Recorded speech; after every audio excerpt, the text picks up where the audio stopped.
Tövəndə diqqətinizə 2013 yılı sentabrda yazılğan yazmam Muhabbət uxlatmaydı namlıq ədəbi axbarat. Muhabbət uxlatmaydı. Muqaddimə. Taң səhər baharının gözəl bir günü Atlantik okyanının şərq çetidən bir şunqar yiraqqa salıdı nəzər. Çünki bar o yerdə onun vətəni, bar onda nur üçün intilgən xalqı uxlatmaz şunqarını ularının haqqı. Bir çoğunu səp qoyğan şunqarğı olar. Aşı çoğ köydürüb qiynaydı onu. Hisləri əbcəşlər uqmaz bu otni. Bezarlıq tuyğudu boludu dixi, çaçırsa yenağı otlar uçqunu. Vəlikin təvrənməz qorur egisi. Şu otның içini köyüşki razı. Mən deymən Uyğurdun şunqar köp çıxsın. İlim pən köküdü pərvaz əyligən. Usulçı, naxşçı və itotçığa cəngivar bir ruhdu ölgü körsətkən. İlimni, xalqını söygən insanlar qalbida görüldəb köydü bir ot. Bu otlar küçüdün tarqaydı haman, xalqımның beşidi əgigən bulut. Kim deydi ulanı küləlməydi dəb, kim deydi ulanı ötər dəşnəm yap. Mən deymən özgərməz dünya bolmaydı, güzəllik pəsliklə haman yanıdı. İlim ki intiliş, hərəkətcan buluş, səmimi ruh bilən ədəbki qaytış, ön buluş, gururluq insandın buluş, Uyğurğa amətlər elib gelidi. Biz bəndə moşundaq səbəb qılımız, şəfqətlik Allah'tan tiləb turumuz. Birinci. Bundan 25 yıllar ilgari mən Ali məktəbki əmdi gəlgən vaxtımda Moğol yazğıçısı Mangchebi Lololu əpəndimnin 1988 yılı Qərbi Diyar Ədəbiyyatı jurnalda elan qılğan Uyğurlarning o'tmishi, hoziri va kelgusi haqida ana sutidan halol emgan har qanday kishini ham hayajonlantiradigan, ham cho'nqur o'yga soladigan o'ylanish ishida ilgirlash nomli adabiy axboroti tarjimon To'xtabaqi apandi tarbiyadan fasohat bilan tarjima qilindi hamda Nopozliq jurnal Tarim jurnalida e'lon qilindi. Men maktab kutubxonasida u asarni bir necha rat o'qib chiqdim. Qalbim larziga keldi. Ammo ro'yitim murakkablashib ketdi. Bir tarafdan hayajonlansam, bir tarafdan o'yga, yana bir tarafdan kirsiz tuyg'usiga cho'kdim. Balkim shu chaqlarda menga o'xshash ruhiy hissiyatda bo'lgan kishilar xeli bo'lishi kerak. Shu chaqlar universitetimiz mudiri peshqadam muarifchi Hokim Jappar apandi pensiyaga chiqishning oldi keyinidagi mazgillar bo'lib, maktabda kishilarning kayfiyati ko'tarangi o'quvchilar jonliq edi. Esimda qilishicha, maktab rahbarlarining o'rlashtirishi bilan bu adabiy axborotning ayrim mazmunlari tanlanib, ko'paytib besilib, maktab ichida tarqatildi. Har qaysi fakultetlardagi har millat o'qituvchi o'quvchilar ziyorat qilinib, bu asarga qarta baholama ilindi. Qisqasi, asarning ta'siri kuchli bo'lib, jamiyatda ravus g'ulg'ula qo'zg'ab qo'ydi. Men shu chaqda asarning menga qanchalik kuch va g'ayrat, shundaqla o'ylanish baxsh etganligini aytib bera olmayman. Ammo men o'zimning ruhiy dunyosida uningdan yangan bir ijobiy aks sadoni his qildim. Xalqimiz ilm ma'rifatga, taraqqiyotga, barobarlik va ozodlikka, tinchlik va gullanishga intiladi. Orqada qilishni xohlamaydi. Hech bo'lmadi deganda bu intilish o'y fikrda bo'lsin shundaq. Lekin xeli ko'p odamlarimiz birdamlik hayajonga cho'kib qo'yadi. Ondan u hayajon tarqab ketadi. Qanda qilganda bu xil kayfiyatni doim paydo qilib, ko'pchilikka, bo'libmi yoshlarga madad va ilhom bergili, ularga umid va ishonch ato qilg'ili bo'ladi. Hech kishiga tinmaganim bilan men ana ashundaq savollarning nervi hujayralarini g'idiqlishi tufayli kech-kechalab nurg'un xiyollarni qilib chiqatdim. G'amsizgina uxlay olmaydim. Atrofimga baqatdim, reallikni kuzatatdim, odamlarni, jamiyatni tushunishga tirishatdim. selishtirma qilib o'ylagan sari kallam ziddiyatga to'latdi. Harakatsiz xiyol odamni yeydi degan rost ekan. Oliy maktabga tunji kelganda 2 mangzim anardak kelgan bola chiroy men 2-yilini bitirganda mangzining qon, chiroydan kulki qochgan, tizli qerib ketgan yigitga aylanib qoldim. Oliy maktabdan 2-yilini intayin bir xil tas bo'lgan ruhiy davolg'ish ichida o'tkazdim. Ko'nglimdan ozodlik, hayotimdan xushallik qochgan edi. Atrofimda men ko'rayotgan nurg'un ishlar kallamdan o'tmaydi. Demak, ro'yitimda tushkunlikning alomatlari ko'rilishga boshlagan edi. Hozir men 40 yoshdan oshgan odam. Ya'ni ma'lum hayot tajribasini o'ziga mujassamlagan odam. Ko'z tushimcha nurg'un odam 18 yosh bilan 27 yoshning orasida ashundaq bir xil psixik davolg'ishning ichida yashaydi ekan. Elim yaxshi. Ro'yitimda shakllangan bir xil ruh meni qutqizib oldi. Nemening meni qat'iy niyat keltirganini o'ylaganimda men keyingi yillar yozgan Mangulik yoshlik 2 nomli Tarım adabiyot mukofotiga erishgan adabiy axborotning kirish qismiga bergan o'zim inglizchadan tarjima qilgan munu she'rdagi ideya ekanligi ro'shan. Turib qarg'ay bo'lolmasangmi, tik cho'qida qaddini kergan, mayli shatqal bo'lsimi bo'lg'in, jilg'ilaga go'zallik bergan. Demak, o'z harakatim orqali o'zim orzu qilgan hayotni barpo qilishim, boshqalarning o'zini, jamiyatni o'zgartirishni kutib turmay, oldi bilan o'zimni o'zim o'zgartishim kerak. Hozir aslasam men shu samimiy niyat va muqaddas ruh bilan o'zim har holda rozi bo'lgandek yoshlik chaqlarim, shunqor chaqlarimning unutilmas batlarini yezib, yoshlik hayotimning go'zal kartalarini sizib chiqibdiman. Men oldi bilan inson. Shunaqekan mening qalbimda butkul insoniyatga bo'lgan mehr, muhabbat va sevgi bor. Men barliq insonlarning bayashatlik, hurlik va odillik ichida gullab yashnashini, har bir insonning o'zining cheklik hayotida razmanlik bilan yashash fursatiga ega bo'lishini chin dilimdan orzu qilaman. Lekin reallik undaq emas. İnsaniyat jamiyatining uzun yillik taraqqiyoti yanada insonlar o'tirishga nurg'un farqni yo'qotolmadi. Tangsizlik yanada mavjud. Rahimsiz urushlar nurg'un begunoh kishilarning jinoz zaman bo'lyapti. Zulm o'xshamagan yerlarda o'xshamagan shaklda davomlashyapti. İnsaniyatga o'rtaq bo'lgan bu xil masalalar uchun boshqa turish men uchun xuddi Arximedning yer sharini qo'zg'atish uchun peshang so'rag'inidek bir ish. Men bir musulmon. Shundoq ekan, musulmon ellarning boshqa dunyo ellari qatorida yangicha ruh bilan sha'ni shavkatlik oldi yashashini chin dilimdan umid qilaman. Hattangay o'zlarining davlati bo'lgan nurg'un musulmon ellariga qarasangiz, mustabidlik, tangsizlik, namratlik, xurofotlik, qaloqlik va jaholat hukm surgulik. Buning sababini kishilar har xil tushuntirishadi. Ba'zilar uni Allohning yo'lini haqiqiy yo'lini tutmaganligi uchun deb tushuntirishsa, yana ba'zilar uning sababini jahongir davlatlarning zulmidan qo'l tiqishni shundoq deb so'zlashadi.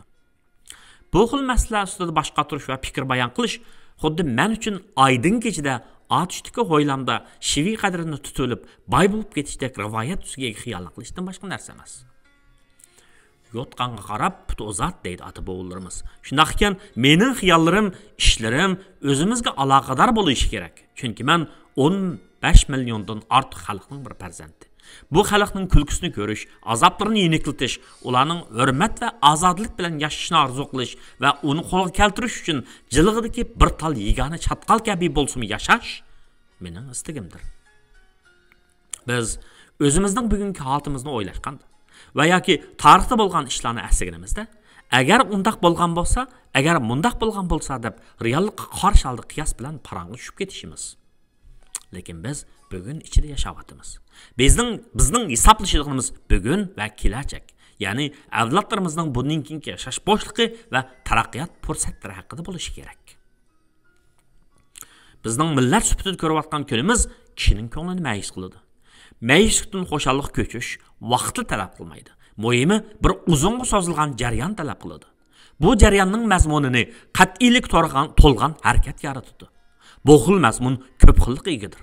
Bularni tashkillash, yetaklash, tangshash va sistemalashtirish kerak. Buningga avomning aqli, aqidasi, samimiyati va ittifoqligi kerak. Shundaqla bir xil zamonaviy uyg'unish harakatini qanot yaydirishda nurg'un ijtimoiy boylik ketadi. Buni biz uchun dunyoda hech kim qilib bermaydi. Bu mening yakunim. ya'ni hozirgi dunyodagi ahvollarni sagatlik bilan kuzatib turgan bir Uyg'ur farzandining chiqargan yakuni. Yaxshi kunlarga erishishimiz uchun o'zimizni badalishimiz, taraqqiy qilishimiz, aslab turishimiz kerak. Bizga hech kimdan vafo va haqiqiy ma'nodagi yaxshilik kelmaydi. Qo'shnilaringizmi, dindoshlaringizmi, tuqqanlaringizmi, hammasi shu. Quruq umidda bo'lmanglar, tamaxur bo'lmanglar odamlar. O'zimiz tirishib, aql bilan kunimizni yaxshi qilmoqchi, hech kimning hurmatiga, amaliy yordamga erishib bo'lmaydi. O'z kuchiga tayinib ish ko'rib, o'ziga xo'ja bo'lish degan shior bizga texmo mos keladi. Qisqasi, iqtisodshunoslarning gapi bo'yicha aytganda, dunyoda bekorlik tamoq yo'q. Har bir qach tamoq uchun badal to'lash kerak. Shunday ekan, bir butun xalq sifatida xalqdan mehr shafqat tilab bo'yin qisadigan bechora yetim balga aylandik yoki izzat hurmatimizni yo'qotishga majburlangan tilamchiga bu. Bizning realligimiz har bir qalbi o'yg'oq, idraklik Uyg'ur farzandini, shapkisini, yog'liqini ustalning ustiga ilib qo'yib, tahrirsizlik va kirsiz tuyg'usi ichida o'ylaydigan yerga kelganligini his qildirdi. Xo'sh, zot qanday qilib hozirgi holatni o'zgartimiz? Avlodlarning kelajagini qanday yaratamiz? Har bir davr odamlari o'zlariga tegishli ishni yaxshi qilmay, keyingilarga tashlab qo'yganda, keyingi avlodlarni xonavayronlikqa, zulmga, haqoratga tashlab qo'ygan bo'lamiz. Bir odamning o'zining turmushini, oila ahvolini yaxshi qilish ancha qiyinga to'xtamiz kerak. Ammo bir umumiy xalqning ahvolini yaxshilashi basi mushkuldir. Agar bu masalani bir odamga yoki osonlik odamlarga yuklab qo'ysak, to'g'ri bo'lmaydi. Unda qilish mas'uliyatsizlik va shuning uchun nomardlik bo'ladi. Nimishqa osonlik odamlarimizlar ko'pning baxt uchun jini va mili bilan, avlodlarning keyingi paravonligi bilan madad olish kerak. Albatta, tarixdan qilib qolgan masalalarni bir odamning yoki osonlik odamlarning hal qilib etishini atayin. Millatning kelajagi uchun tirishchanlik ko'rsatish har bir kishining beshidagi vazifa. Shundaqla to'lashga tegishli baj. Gapni ochiq qilib aytganda, tirishchanlikni hamma odam muqaddas xarakter sifatida o'zimizda yetildirishimiz kerak. Er bo'lsangiz tirishing, oilangizga ko'yining, bolangizni yaxshi o'qiting. Ayol bo'lsangiz tirishing, oilangizga mehringizni bering, bolangizni yaxshi tarbiyalang. Boy bo'lsangiz, boyligingizni yaxshi ishlating, xayr-saxovat ishlarini, ma'ruf ishlarini qo'llab qo'ying. Igichaqsiz qolgan yetim yesir, g'erib g'urbalarning beshini siylab qo'yishga tirishing. Namrat bo'lsangiz, texmi tirishing, ishchan bo'ling, kallangizni ishlating. O'quvchi bo'lsangiz, maktabda yaxshi o'qing, fanning oldingi sepiga otiling, tirishib kitob ko'ring. Men adabiy axborotni ko'p yozmayman, ammo yozg'udek alohida ish va tashviq qilish tegishli ruh bo'lsalar, zarur ham muhim deb qarasamlar, yozaman. Amerikada idora jamiyatlarning uzun dam olish vaqti yo'q. Ammo har bir xizmatchining 1 yilda kam deganda 2 hafta haqliq dam olish huquqi bor. O'tir hisob bilan oyda 1 kundan keladigan bayramni qo'shib hisoblaganda, haqliq dam olish 1 yilda 1 oydan aylanadi. Agar xizmatchilar uzunroq dam olmoqchi bo'lsa, o'zining 1 yillik dam olish kuni bo'lgan 2-3 haftalik aram olish vaqtidan vaqt chiqarib dam oladi. Men bu shunday fursatdan birini tutib, idoramdan 1 haftalik ruxsat olib, 2009-yil noyabrdagi minnatdorlik bayrami mezgilida Florida shtatining Orlando shahriga joylashgan Disney dunyosiga oilamni olib sayohatga bordim. U yerga berib, 2 kundan keyin o'yinga to'ydik. Kechda yotoqqa qaytganda telefonim sayradi. Salom saatlashgandan keyin qarshi taraf o'zini tanishtirdi. Men G'ayrat to'xti Floridada turman. Sizlarning Floridaga keldi deb anglab ahvol so'rashim. Qurbon it bo'lgandan keyin uylarga kelib o'ltirib ketdinglar. Uyg'ur degan ajoyib millat. Ko'pincha hollarda tanishmasaqmi, Uyg'ur bo'lg'ach qilmaydi shundaq mehr-muhabbat yetkazishimiz. Ilgari men Floridada G'ayrat ismli Uyg'urning borligini anglagan edim. Lekin uning menga telefon qilib bizni uyga taklif qilishni o'ylamagan ekanman. Dar haqiqat Uyg'urlardagi bu xil o'zaro qizg'inlik va odamgarchilik xeli-xeli xalqlarda yo'q. Men bu qerinishimizning taklifidan so'yindim. Uyg'urlarning at so'zlari haqiqatan ulug'. Odam atganga tozim at. Atsman oilamni ilib, bir necha soat mashina haydab, G'ayrat bar shahar Tampaga bordik. G'ayrat mehmondo'st, ochiq yo'riq, chaqchaqchi, tipik Uyg'ur yigit ekan. Tunji ko'rish bilan xuddi uzun yillik birodarlardek ilqib ketdik. Shu kuni tushdan keyin u bizni bir dehqonchilik maydoniga olib chiqdi. Hamda o'g'li Shafqatjon bilan duo takbir o'qib, hayt-uyt deyish qurbon etlik qo'y so'ydi. Biz kechda kebab yeb, paranglashib baklaga yetdik. Paranglarimiz o'tdanli qizidi. Ana shu sabab bilan G'ayrat bilan izishib o'tadigan bo'ldik.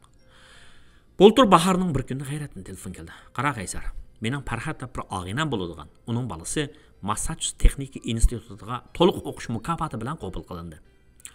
Farhat o'g'lini elib pat yaqinda Bostonga bormoqchi. Sen men uchun Farhatni kutib olgan bo'lsang. Qo'lim ko'ksimda dedim men uningga. Do'stingning g'ami yegan sana rahmat. Farhatga salomimni va tabrikimni yetkazib qo'y. Az kundan keyin Farhat o'g'lini elib Bostonga keldi. Men ota-bola bilan maktabning oldida ko'rishdim. Farhatning o'g'li maktabida faoliyati bo'lganligi uchun maktabda qoldi. Men Farhat bilan birga uyga qaytdim. Yo'l ustida men uni o'g'lining muvaffaqiyati bilan tabrikladim. Albatta, bir o'g'lini mundaq dunyoviy bilim yurtiga yetishtirgan bir ota hurmat va ta'riflashga sazovor bo'lishga loyiq. Massachusetts shtatida Harvard universiteti va Massachusetts Texnika instituti, ya'ni MIT dak dunyoda oldingi qatorda turgan ikki oliy maktabni o'z ichiga olgan 70 dan ortiq oliy maktab va institut bor. Ammo Harvard universiteti va Massachusetts Texnika instituti dunyodagi savodli odamning hammasi bilgidak biladigan oliy maktablardir. Bu maktablarga o'quvchi bo'lib kirish qiyin. Chunki ularning o'quvchi qabul qilish o'lchamlari yuqori, raqobat kuchli, o'qish puli qimmat. Dunyodagi nurg'un odamlar, siyosiyonlar, boylar o'z bolalarining bu maktablarda o'qishni orzu qildi. Ammo ularning bu orzusi amalga oshmaydi. Chunki bu yerdagi raqobat erkin raqobat bo'lib, na pul yoki huquqning roli asosan bo'lmaydi. Bilishimcha, Massachusetts Texnika institutining to'liq kursiga tarixi Uyg'urlardan hech kim qabul qilinib baqqani yo'q. Turkiyaga yoki Yaponiyaga o'xshash ma'rifat kuchli davlatlardan kelib, to'liq kursda o'qiydiganlar balkim bordi, lekin ko'p bo'lsa, yiliga birar ikkidan. Ammo men o'z oldiga mustaqil ma'rifat sistemasi va kuchi bo'lgan O'rta Osiyo jumhuriyatlaridan kelib, bu maktabning to'liq kursda o'qiyotgan biror o'quvchining borligini texqalana baxmagan edim. Men Farhatning o'g'lining MITga qabul qilinganini anglab, xuddi butkul Uyg'urning bu maktabga qabul qilingandek xo'shallik tuyg'usiga cho'mdim. Bu maktab qabul qilinganligining o'zi ularning sandagi ma'lum iqtidorni e'tirof qilganligining ifodasidir. Farhatning o'g'lining bu maktab qabul qilinganini chet ellarda har xil sabablar bilan yarashib qilayotgan yaqinqi zamondagi Uyg'urlarning farzandlarining g'alabasi, jumladan millatning ma'rif jihatda qo'lga keltirgan dastlabki muvaffaqiyatlarining biridir. Uyga kelgandan keyin kechki tomoqni ishtaha bilan yedik. Unda men Farhat, bu yangi tanishgan Uyg'urim bilan xeyli uzun mungdashdim. Gap tabiiy holda shaxsiy tarixdan boshlandi. Farhatning ota-onasi Uyg'urlarning ichidagi oldingi qatordagi ziyolilardan bo'lib, ayni chog'dagi moddiy madaniyat inqilobining ta'sirida opsiq qalpoq kiygizilib, ularning oilasi Urumchidan siqib chiqarildi. Taqdir ularni Ili diyardagi go'zal yurt Suydinga makonlashtirdi. Farhat Uyg'urlar uchun har esil o't yurak o'g'lonlarni tarbiyalagan otash zamin g'uljida tug'ildi. O tug'ilib amdil 6 oylik bo'lganda, kallasi asan qizib ketadigan, shapkisi ilib kelsa, beshini ilib keladigan shum bo'yla uning dadisi Abdulmut aka qalpoq kiygizib, uni turmga tashlashdi. Farhat o'qish ishiga kelganda, aksli inqilobchining balasi deb chetga qilib, Uyg'ur maktabga o'qish qabul qilmaydi. Shuning bilan uydagilar uni Xanzu maktabga ilib boradi. Madaniyat inqilobining nurg'un odamning keltirayotgan ziynini ko'nglida tushunadigan, iddisi ilg'or bo'lgan maktab mudiri Farhatni o'z maktabiga qabul qildi. Farhat o maktabni bitirib, Ishkirdagi Tianjin universitetiga o'qishga o'tdi va o'qish bitirib kelib, Urumchidagi Sanoat instituti injenerlik fakultetida o'qituvchilik qildi. O 1997-yil Yaponiyaga o'qishga chiqdi hamda o'qishni g'albilik tamomlaydi. Farhatdagi farzandlarga texnik yaxshi yashash fursatini yaratish istagi uni 2001-yili Amerikaga elib keldi. Azroq ahvollashgandan keyin men Farhatning kamso'z kishi ekanligini fahmladim. Shundaqdimi uni parang'i tutdim. Oldi bilan uningdan o'g'lining qanday o'qiganligini va bu maktabga qabul qilish jarayonlarini so'radim. Chunki uning o'g'lining MITga o'qishga kirishi u va uning urug'tuqqanlarla faxrlanishga tegishli ish emas, balki butun millat faxrlanishga tegishli ish. Shu vajdan jamoat ichida tabriklashga, ilhomlanishga tegishli ish edi. Paranın yo'linishi bo'yicha Farhat so'zlayotdi, men tanishyapman. Ammo ko'nglimdan nurg'un fikrlar kechyapti. Suhbat jarayonida men uning ikki qitim ko'z yosh qilganiga diqqat qildim. Birisi u dadasining o'zlarini beqish jarayonida tartgan jafolarini, kesal tartgan jarayonlarini aslab, dadasi jonini uzish oldida o'zining yanida bo'la olmaganini so'zlagan edi. Men uningdan mehr muhabbatga boy, samimiy, sodiq bir qalb egisini, bir vafodor Uyg'ur farzandining siymasini ko'rdim. İkinci qitimda o o'g'lining MITga qabul qilinib qolsa, o'qish puli jihatdan dadasiga besim tushirmaslik uchun bormaydiganligini aytganda da o'zining balasiga balam, sen aşı məktəb qəbul qılınsanla, mən 3-4 yerdə keç gündüz işləb bolsunmu, işləb seni oxutuman deginni əsləb berib atqan adam. Mən bundan bir məsuliyyətçan, pərzənd üçün özünü bağışlayan bir mehriban Uyğur dadının obrazını gördüm. O moşu gəpni degəndə mənim gözümdən yaş əgidi. Çünki mənim dadamı Pəratqa oxşaş, pərzəndlərə özünü bağışlaydigan dad idi. Çünki mənim oğlum var idi. Aşı minutlarda mənim göz aldımğa oğlum gəldi və onun bolğan məsuliyyət və atlıq mehrim birdinla texim küçəygəndək boldu.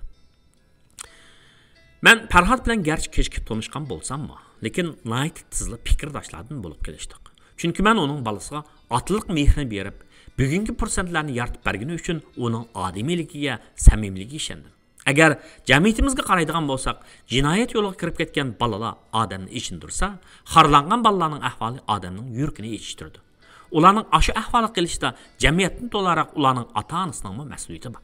Men ishonamanki, bir ota-onalik mehr muhabbatga to'yinib cho'ng bo'lgan bola tuzko'r chiqmaydi. Bizga adab axloqliq onalar kerak emas, yana balalarni qanot ostiga elib, qo'llab-quvvatlab, ularning peshonasidan suyalaydigan otalarmi kerak.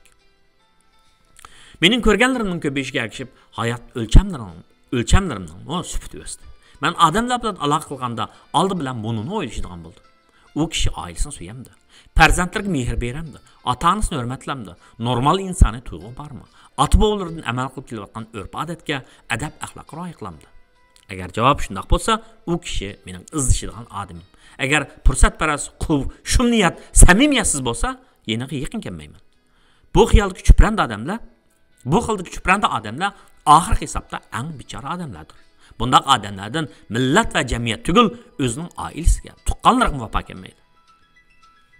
Ya'ni o'z farzandiga mehr muhabbatga yetkazolmagan odam o'zining ota-onasiga, millatiga, insoniyatga bag'rini ocha olmaydi.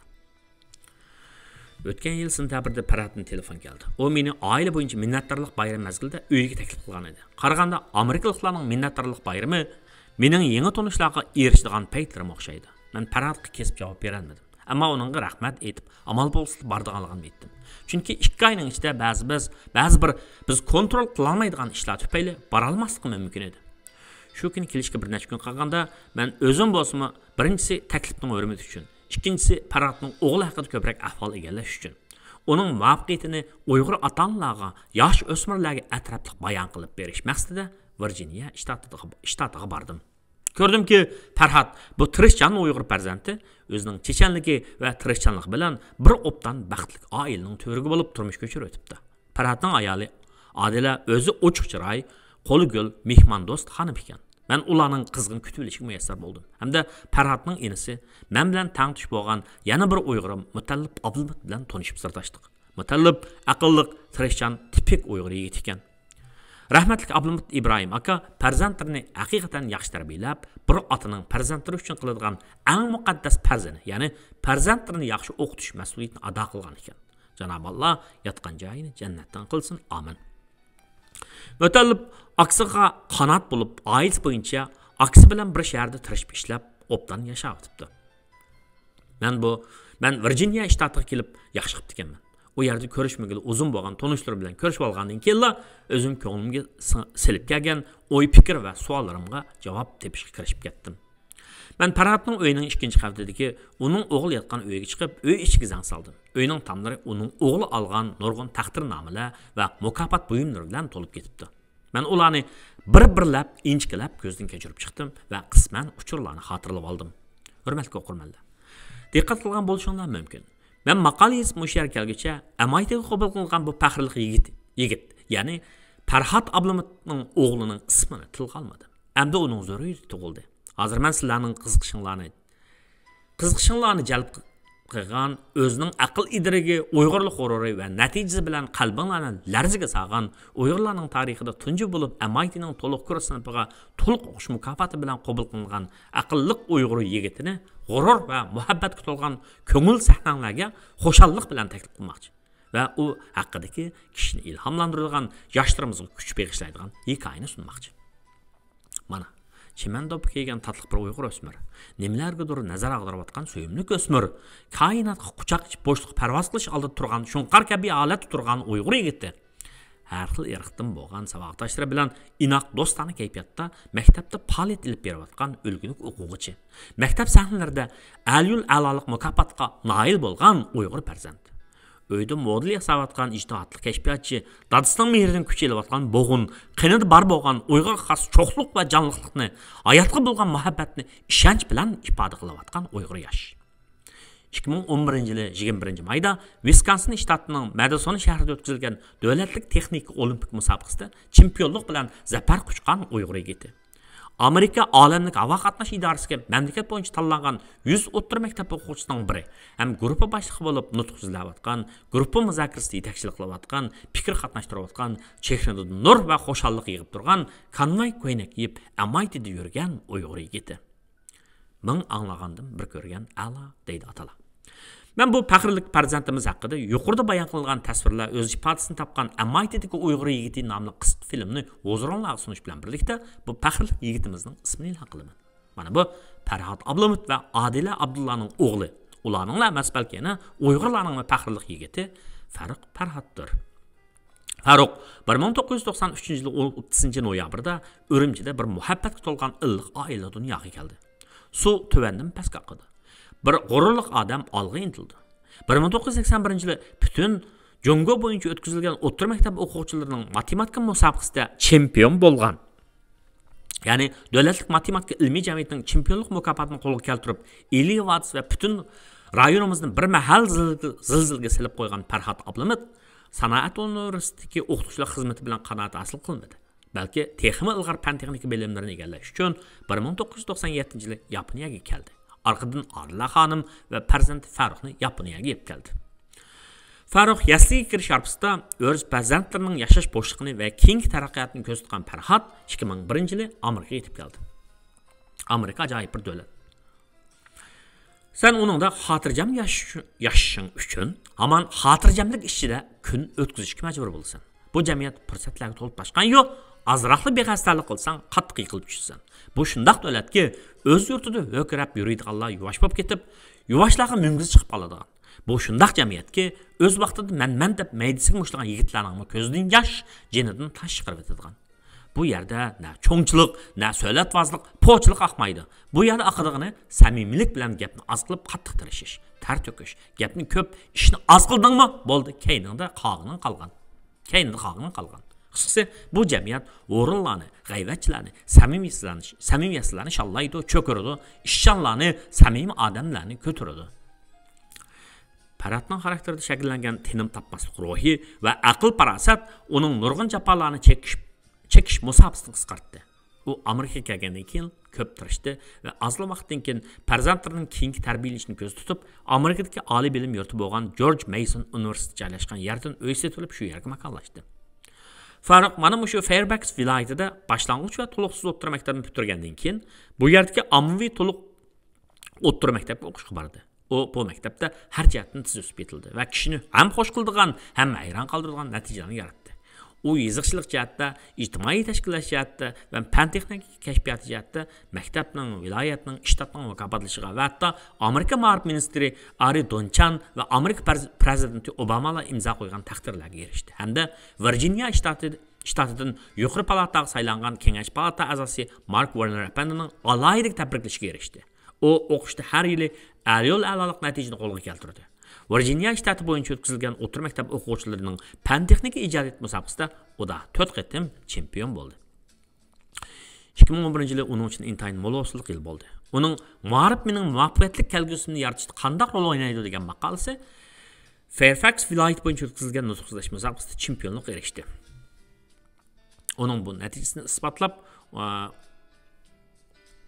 uning uyining temiga buni guvohnoma e'lon turadi. Virginia shtati, Markaziy Fairfax viloyati, Umidvorlar klubi, 2011-yil maqola yozish musobaqasi, chempion Farhod, yozuvchilik sohasidagi alohida tirishchiligini e'tirof qilib, David Gondry Race. Ko'pchilik shuni bilish kerakki, biz bir butun millat sifatida fan texnikaga yurish qilmay, aql idrokka tayanmay, mangu ikki putimiz bilan o'rib tura olmaymiz. Boshqalarning bizni naqshsul millati deydigan masxaralik so'zlari mangu tugamaydi. Xuddi o'gay ana o'gay o'g'lini yetim o'g'loq deb to'xtavsiz dushganliginidek, g'urur va hurmat, aql parasat va adabdan ijodiyat va jamiyat qo'shgan to'hfadan keladi. Uyg'urlar ko'nglimizgidek turmushga erishimiz deydi ekanmiz. Farzandlarimizga, yoshlarımizga berilayotgan xato qimmat qarashni cheklashimiz, tuzishimiz kerak. Balki ularning parlaq kelajagini yaratadigan, millatimizning sha'ni shavkatini parlatadigan sharafli yo'l, fan texnika va ig'lik tiklash yo'liga yetaklashimiz, bu sohadagi munavvarlarimizni rag'batlantirishimiz va qo'llashimiz lozim. Aşu kelishgan chiroyli qizlarimiz modulni qo'g'lashsin, kino cho'lpini bo'lishni xiyol qilsin, oxiri berib yatlarning to'qallariga aylansin. O'g'illarimiz erkaklikdan qilib, g'urursiz nishigirgan zaypanlarga aylansin. Bularni ko'rib g'azabingiz kelmamdi, ishingiz serinmamdi. Acaba ularning ashunda xunuklashib ketishida ularning ota-onalarining, bizning jamiyatning mas'uliyati yo'qmi? Albatta bor. Bundaq tuvan qimmat qarashlik to'pni har qanday odam hayvon qilib o'ynaydi. O'yg'onish kerak ota-onalar. O'ynash kerak ko'pchilik. Aldı bilan bir mustahkam to'g'ri bo'lgan ong va tartibni turg'izib chiqishimiz kerak. Ya'ni kalkun kelishdan burun to'g'on tutmoqimiz, dambu soqmoqimiz darhaqiqat zarurdir. Men Farruq algan mukofotlarni ko'rib o'tib, Farhat va Adilaning Farruq singdirgan qon tarning naqadar ko'pligini his qildim. Farruq tunji qatim model yasash musobaqasiga qatnashgan chaqda, model yasash uchun pul ketilganligini bilib, dadisiga yig'zashmaydi. 1-2 kun buruqdan yürüydü. Bunun dikkat kılan Mihriban ana Adila Hanım onun bilen sırdışıdı. Vay balam, köz nurum, tok çırgın dep erkiltidi o Farruqning sözünü anlap bolgandan keyin. Dadang ikimiz sizlarni dep tirishib yashayotimiz balam. Dadang sening o'qishingga qancha pul kessin ki her zaman sen uchun barlig'ini ataydi. Bizning o'ylig'ining rahmat insoflik balam. Mahfulni al. Yetmis dadang ba men ba. Hargiz ham qilma. Shundaq deb Adila Hanım Farruqning peshonasiga so'ydi va $300 pulni tanglaydi. Farruqning ko'zidan yosh agiydi. Vücududan atansiga bo'lgan mehr muhabbat bulduqlaydi. U torlarni aqtirib model yasashga tegishli saymonlarni olmoqchi bo'ldi. Ammo u saymonlar kelguncha musobaqa og'irlashib ketganligini bilib mayuslandi. Aşağıda Farhat meyisi ko'rdi. Men borib bolam. Boshqa ishtatga berib bo'lsa-mi, men u sen degan narsani elib kelib beraman. Men hozirla mashinaga chiqayli. U shundaq deb Farruqni ilib ta atgandan kechki 2 kun do'kon sharim aylanib oxiri u saymonni tepib keldi. Farruq kech kun uxlamaydigidek musobaqa 8 soat qolganda dal u modelni yasab chiqdi. Shu kuni balasining natijasini to'rt ko'z bilan kutayotgan ota-ona chiroydan g'olibiyat natijasi parlab turgan o'g'lining chempionlik xabarini anglab, uni bag'riga besib quchoqlab so'yib ketdi. Ota-onadagi bu shartsiz mehr muhabbat va cho'nqur ishonch Farruqqa cho'nqur ilhom bag'ishlaydi. O keyni-keynidan bu tur bo'yicha 4 qatim uda chempion bo'lib, maktabda chang chiqarib qo'ydi hamda yerlik axborot vositalarida tilga olindi. İngilizce'de guilt by association degan gap bor. Bu so'z menimcha bizning maqol tamsillarimizdagi eshakning beshiga ursang tufqi seqirabdi degan maqolning dal o'zi. Agar u so'zni proud by association deb olsak, uning ma'nosi qozon yog' bo'lsa, cho'mishmi yog' bo'ldi deganlikdir. Har xil sabablar bilan chet ellarda turayotgan Uyg'urlar, garchi bolalarimiz shu davlatlarda tug'ilib, shu yerning grajdani bo'lib ketayotgan bo'lsa, ammo ularning vatani aman Mahmud vatanidir. Şunu bu yaş boğullarının yaramlıq ve talantlı adamlardan bulup çıkışı ana vatanimizdeki ve dünyanın başka yerdeki Uygurlarını şatlandırmay kalmaydı. Cümleden Farruqning qo'lga keltirgan natijalar ham shunday. Keyni-keynidan qo'lga keltirgan bu uzluksiz muvaffaqiyatlar Farruqqa kuch berdi ve onu cho'ng yaxshi fursatlarga erishtirdi. O Virginia shtatiga vakolatan 2011-yil 21 mayda Wisconsin universitetida o'tkazilgan mamlakatlik fan texnika olimpik musobaqasiga qatnashishga tanlandi. Hamda o'zi yasagan ayrıqlarning havoda uchib turish vaqtining uzunligi bilan boshqa raqobatchilarni yengib chempion bo'ladi. Bu xabar chet eldagi Uyg'ur jamoatining ichidagi qalbi o'yg'oq har bir munavvar Uyg'ur farzandini cheksiz xo'shallik cho'mdirdi. Uning tag'isi mutallib Abdumat o'z xo'shalligini maxsus Uyg'urcha raylangan tam sayt yastib, uning bunu so'zini o'ydirish orqali ifodalaydi.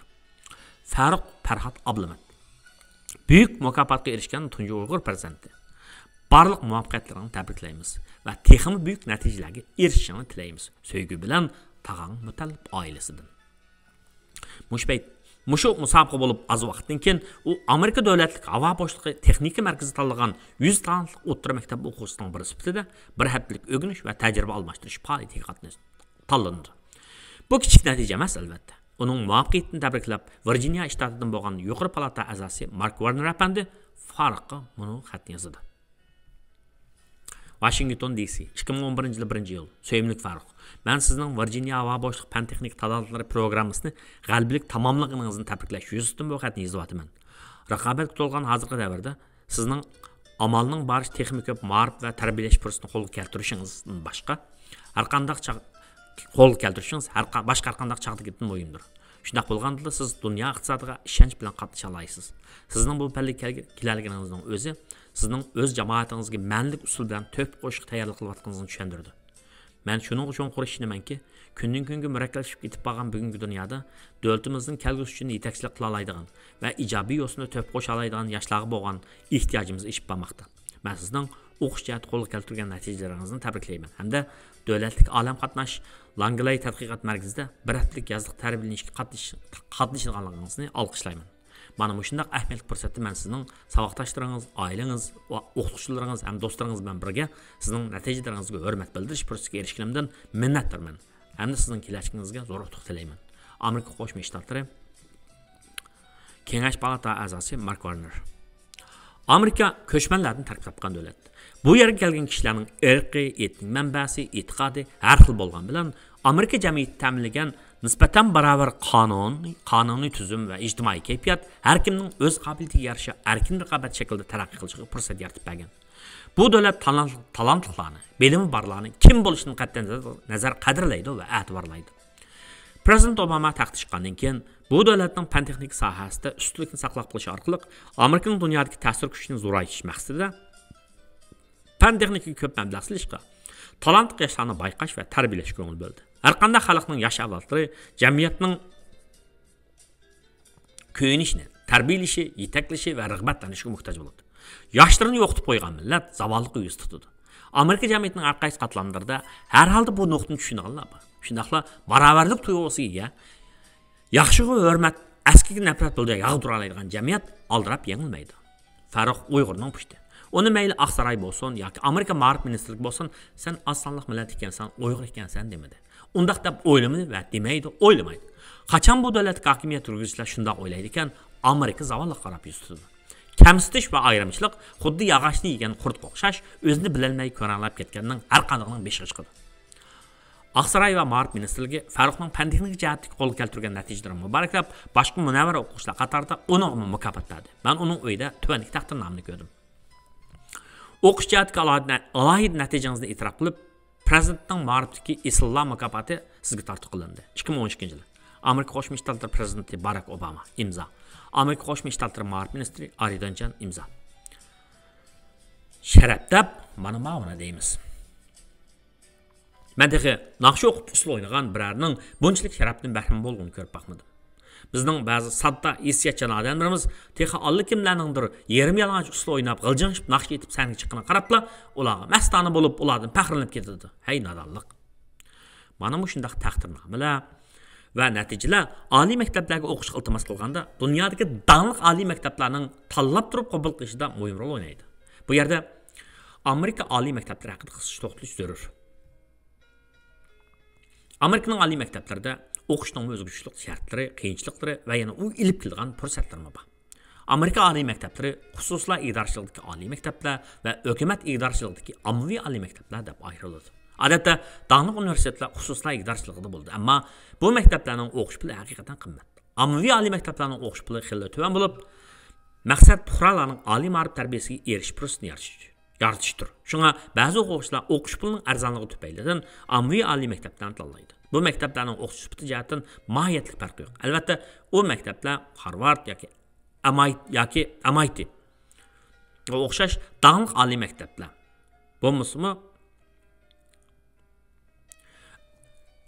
Bo'lmasmi ammo MIT va Harvard o'xshash danliq millatlar qimmat bo'lsa-mu, buning o'qishga kirishni orzu qilgan odamlardir. Ammo ularga qabul qilishning o'zi intayin raqobatli.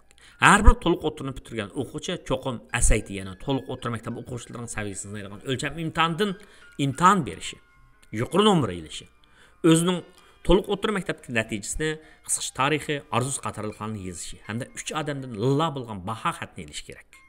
Shundaqla o'zini nima uchun shu maktab qabul qilish kerak deb o'ylaydiganligini qoyil qilarlik darajada tushuntiradigan xatni yozish kerak. Albatta, bu shartlarga to'liq tushishning o'zi bir odamning o maktab qabul qilinishiga kafolat qilmaydi. O'quvchi qabul qilish komiteti bu o'quvchining boshqalardan farqlanib turadigan aloyligi, yoshning talanti bormi yo'q? Maktabdan bitirib chiqqandan keyin jamiyatga, davlatga, insoniyatga nima ish qilib beralaydi degandek masalalarni hammadan muhim deb qarasa kerak. Chunki maktab degan davlatga yaramli odam tarbiyalaydigan yerda. Amerikaning oliy maktablariga qabul qilingan normal aqliy qobiliyati bor o'quvchilarning hammasining muvaffaq tirishchilik ko'rsatsa, o'qib ketmagi tas emas. Ammo o'qish pulini topshirish nurg'un ota-onalarga tas. Farhod o'g'lining oliy maktabda o'qish xarajining g'amini qilayotgan mazgilda Farruqqa bir necha davlat universitetdan xat keladi. Bularning ichida men Stanford universiteti o'quvchi qabul komitetining mudirining uning yozgan buni xatni o'zinglarga sunishni loyiq ko'rdim. 2012 yil 4-aprel Stanford universiteti o'quvchi nomeri mancha. Söyümlük Farruq, mübarek olsun. O'quvchi qabul komitetidagi barliq a'zolarga qo'shilib, mening xizmatimning eng esli yeri bo'lgan sizni Stanford universitetiga qabul qilgan qarorini chiqardik. Hamda sizni 2016-qarorliq o'quvchi bo'lib sepimizga qo'shilishingizni taklif qildik. Siz tangtushlaringizdan o'zingizdagi qizg'inlik, qat'iylik va muvaffaqiyatlaringiz bilan alohida farqlangan ekansiz. Biz sizga qoyil bo'ldik va sizdan ilhomlandik. Biz bu xat sizga ilib keladigan xo'sh xabarning sizning chekkan jafolaringizning alovatini ko'rsatganligi ishimiz va sizni buninglik bilan tabriklaymiz. Siz Stanford universitetida ko'p xillikqa, xo'shallik to'lgan hamkorlik ro'yiga boy, dunyoni go'zallikka qarab o'zgarishga bel bog'lagan jamoatning sepiga qo'shilasiz. Darhaqiqat, Leland va Jane Stanford insoniyatga va madaniyatga ta'sir ko'rsatish orqali insoniyatning farovonligini ko'tarish istigida Stanford universitetini qurgan edi. U xil ta'sir ko'rsatish ilm-fanga o'zini bag'ishlagan bir to'p kishilarning bilinganlardan foydalanib idrokni sistemlik yetildirib, bilinmaganlarni tasavvur qilish bilan boshlandi. Siz Stanford universitetida o'zingizning cho'ng bo'lgan bir jamoatning bir a'zosi bo'lasiz hamda bu alohida jamoatga o'zingizning xosligini qo'shasiz. Hammadan muhimi Stanford universiteti siz kamolatga yetadigan, o'zingizning dunyodagi o'rnini belgilaydigan ma'rifat makonidir. Samimiyatim bilan o'quvchi qabul qilish va moliya yordam ishlari bo'yicha mudir Richard Shaw. Imzo. Men yana Massachusetts texnik institutining munohitini ko'rdim.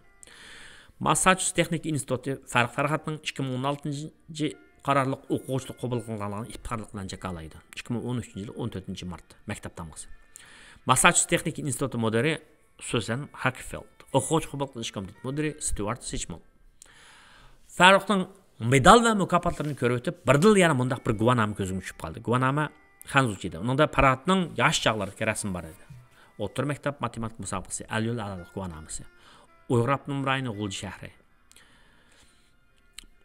O'rta maktab, Sog'tash Farhod. 25 o'lka Abnum rayoni bo'yicha birlikda o'tkazilgan matematik musobaqasida chempionlikka erishdingiz. Jungo matematika jamiyati 1981-yil 12-oy. Men Farhodning bu mukofotga erishish jarayonini so'rdim. Demak, Farruqning dadasi Farhodning bir talant egasi ekan. Mangjibi apandining o'ylanishida ilgirlashgan adabiy axborotida esimda qilishicha, Abdushukur Muhammad Emin apandining Uyg'urlarning fan texnikida, bo'libmi matematik sohasida keyin qolganlik haqida bir muhokama bo'ladigan. Balki ayni chaqda Farhoddek odamlardan yuzi bo'lgan bo'lsa, u bu muhokamani qilish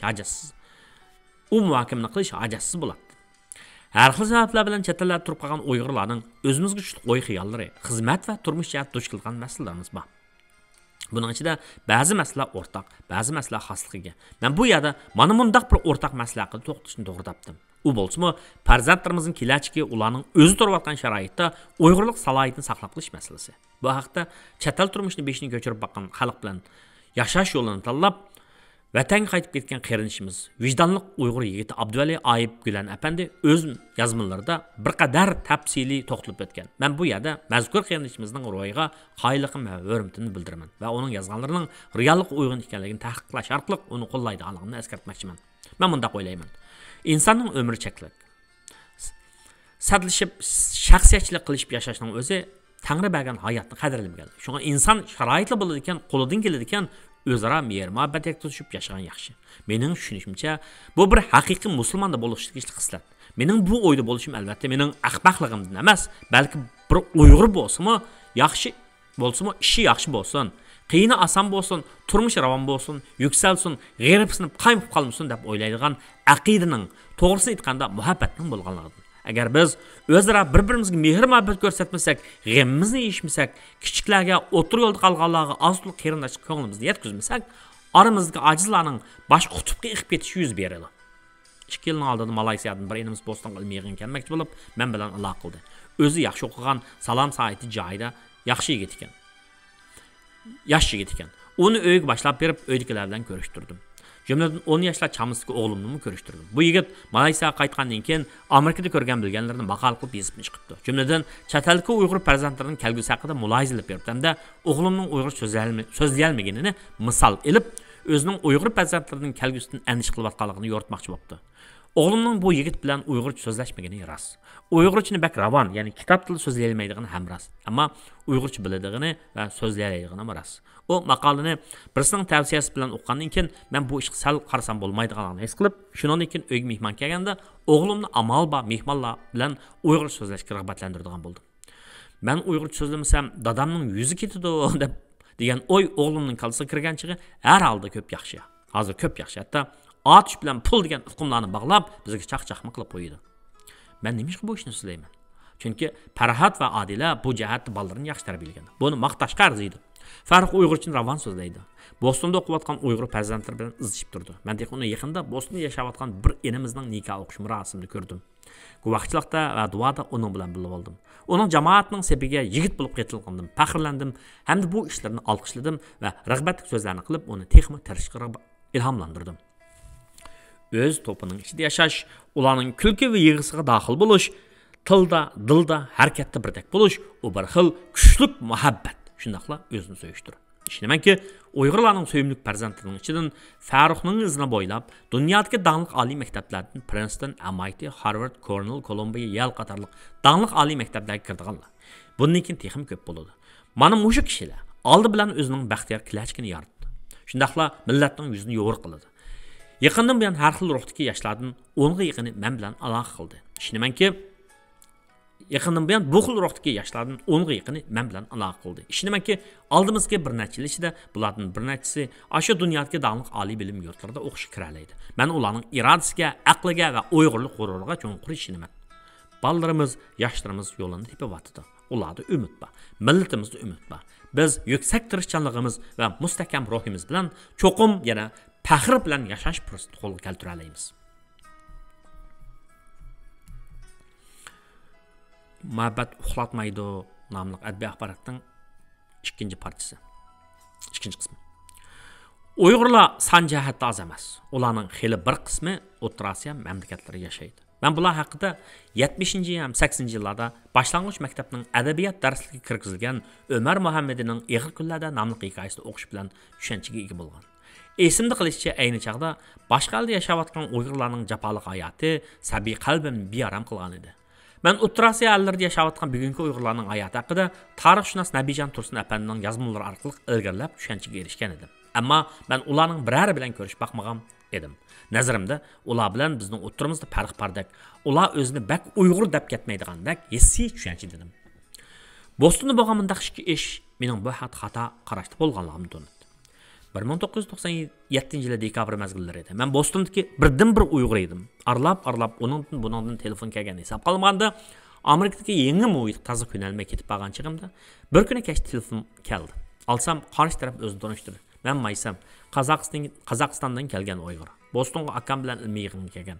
Bostonda Uyg'ur bormi deb so'rab sizning nomeringizni topdim. Turayotgan yerim Marriott mehmonxonasi. Men nayt xo'sh bo'ldim. Birisi yat elda izdirgani qilib salom bersa, albatta uningga yarasha salom yandirish, u bir xil odamgarchilik majburiyat. Men atsi Maysam bilan mehmonxonada ko'rishdim. Ko'rdimki, Maysam mendan 2-3 yosh cho'ng, ko'zidan aql nuri parlab turadigan, Uyg'urcha ravon so'zlaydigan yosh tadqiqotchi ekan. Paranglashib tursak, birdamdan keyin aks shuhratni talab qilishimiz keldi. Men ular bilan xeyli paranglashib, ularning kilon texnikasida dunyoda oldingi qatordagi ma'lumotga ega aksiyonlar ekanligini, ularning Uyg'urligidan bak faxr his qilganini bilib xo'sh bo'ldim.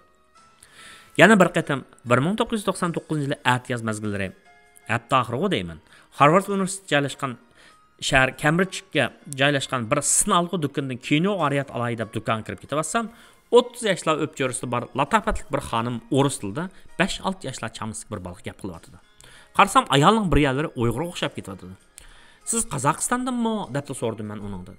Voy qandoq ufdingiz? Hayronlik ko'zi tikildi men u xonim. Ismim Qaysar, men Uyg'ur. Sizga qarasam bir yerlaringiz Uyg'urga o'xshaydi ekan. Qozog'istondagi Uyg'urlar o'ris so'zlaydi deb anglagan, shuni so'rashim. Voy menmi Uyg'ur? Xonimning ko'zidan xo'shallik nur chaqnab ketdi. Mening ismim Dillara deb qo'lini sundi. O xuddi o'z qarinishini tepib olgandek. Biz o'zaro telefon nomerimizni almashtirdik. Keyingi munosabat qilishlar jarayonida uqdimki, Dilaraning dadasi Uyg'ur, onasi Rus millatidan ekan. Ularning o'yliklar o'zlarining Uyg'urning pushtidan ekanligiga bak g'urur bildi ekan. O'zlarining Uyg'urning pushtidan ekanligini bilan bak g'ururlandi ekan. Qısqası dadısını bak söyledi ekan. Cümleden Uyg'urni söyledi ekan. Meditsina o'qiganlar o'zining saboqdashi Qozog'istonlik qozoq yigiti do'st bilan to'y qilib turmushlik bo'libdi. Uning yo'ldoshi do'st intayin aqlliq, mehmondo'st olim bola ekan. Shu mezgillarda MIT'da tadqiqotchi bo'lib turayotgan ekan. Ular Bostondagi chaqda aloqa qilishib turdim. Keyin ular Teksas xizmat munosabati bilan ko'chib ketdi. Keyin Maysam Bostonga kelgandan keyin gapirlig'ida do'st va Laraning gapi chiqib qoldi.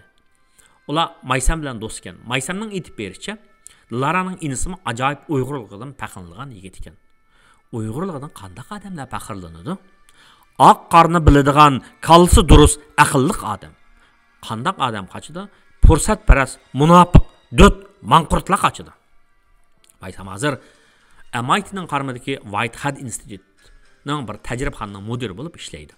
Necha yillar ilgari men uning dadasi Muzaffar aka va Jannatxon Hadlar bilan tanishdim. Shundan beri izlashib o'tishimiz. Muzaffar aka aslida tarix fanlari o'qituvchisi. Shundaqla Qozog'iston Uyg'ur jamoati ichida hurmat sazavar mo'ysbit kishi ekan. Men ularning ayni chaqda Shuhrat Mutalif va Maysam Mutalifning Moskvada o'qitish jarayonida tortgan qiyinchiliklar va ko'rsatgan ota-onalik mehr-muhabbat hikoyasini anglayotgan chig'imda vujudim titragan edi. Chunki mening ota-onam ashuladek muqaddas mehr-muhabbat bilan menga barlig'ini atagan edi. Men shu chaqda mushundaq o'z farzandlariga mehr-muhabbatni yuksak darajada ato qila oladigan millatning kelgusi parlaq bo'lmay qolmaydi deb o'ylagan edim. Ham shunday o'ylayman. Söz mushu yer kelganda ko'pchilik MIT'ning naqadar sharafli bir maktab ekanligini to'nib yetdi cho'qim. O'quv uchun uning kirishdas. Bir yuqori unvoni bor odam uchun uning xizmatchi bo'lib kirish mutas. Uning dunyoviy ta'siriga tadqiqot organlarida bosh tadqiqotchi bo'lib ishlash texmatas. Mubodo sizda boshqalardan natchasi ustun turadigan saviya bo'lmasa, bir tajribaxonaning direktori emas, hatto odatga xizmatchiligi nada turibdi. Maysam kelinlash texnikasida aksi Shuhrat Mutalifdan qilishmaydigan dunyoviy saviyaga olima. U yetakchilik qilgan tajribaxonada xeyli ko'p doktorlik unvoni olgan Amerikaliklar, Jongoliklar ishlaydi. Amerika jamiyatining mayli Jongo, Yaponiya yoki Yevropadagi har qanday bir davlatga nisbatan bir ortiqchiligi bor. Ya'ni bu jamiyat talanti bor odamlarni ko'taradi, ularga fursat beradi. Asonlik millat bo'lganligi yoki musulmon bo'lganligi uchun ularni fursatdan mahrum qoldirmaydi. Maysam o'z iqtidoriga tayanib bu institutning kilonlash texnikasi bo'yicha eng oldin qatordagi mas'ul olimlardan biriga aylandi. Shundaq. Bu yerda ko'p sonli millatlardan kelib chiqqanlarga rahbarlik va yetakchilik qilayotgani o'zining Uyg'urligi bilan faxrlangan Uyg'ur qizi Maysam Matallipova. Mubodo biz Maysamni Uyg'urdan chiqqan Mariya Kiyori desak hargiz ortiq ketmaydi. Men uning qanchalik tirishib jafolik ishlaydiganini bilaman. Uning vaqtining ko'p qismini tajribaxonada o'tdi. Men uning bir kunlarda cho'ng natijalarni qo'lga keltira oladiganligiga ishonaman. U balki aksi bilan birlikda Nobel mukofotiga erishib qolishi mumkin. Maysam yana intayin vafodor Uyg'ur qizi. U yashinib qolgan ota-onasini, bo'libmi saqsiz bo'lib qolgan opasini o'z yerida turg'izib, davolatib, holidan xabar olib, o'zining farzandlik burchini ado qilib kelmoqda. Uning bu fazilati uchun Janobi Alloh o'z ne'matlarini uning aslab ato qilg'ay. Amin. Bu yil barda Muzaffar aka Qozog'istondan Bostonga yana keldi. Qandaq qaysar bolam, ahvoling yaxshimi? Muzaffar akaning salomi ashnaq boshlandi. Men xalqimizga ikki dunyoviy olimni tarbiyalab bergan bu mo'ysbitga hurmat bildirish uchun Bostondagi tirishchan yoshlardan ikkin ilib bu zotning oldiga salom oldim.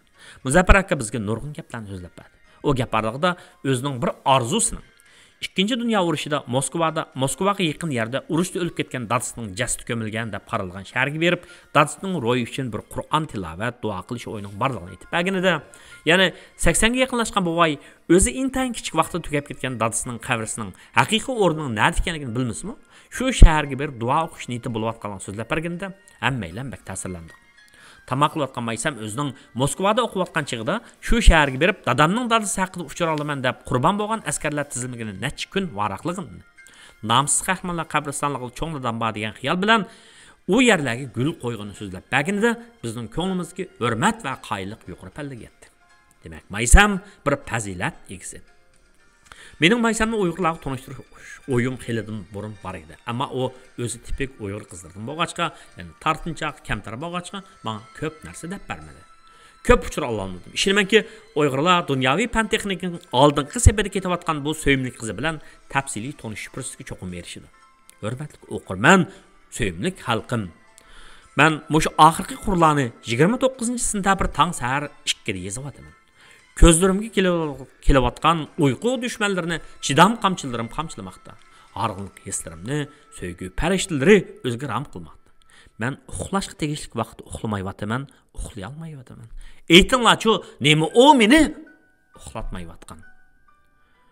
Farruq va Maysamga o'xshash faxrlik o'g'il qizlarimiz to'xtamay chiqib turadi ekan, men bundaq uyqulardan sansiz qatim voz kechishga rozi.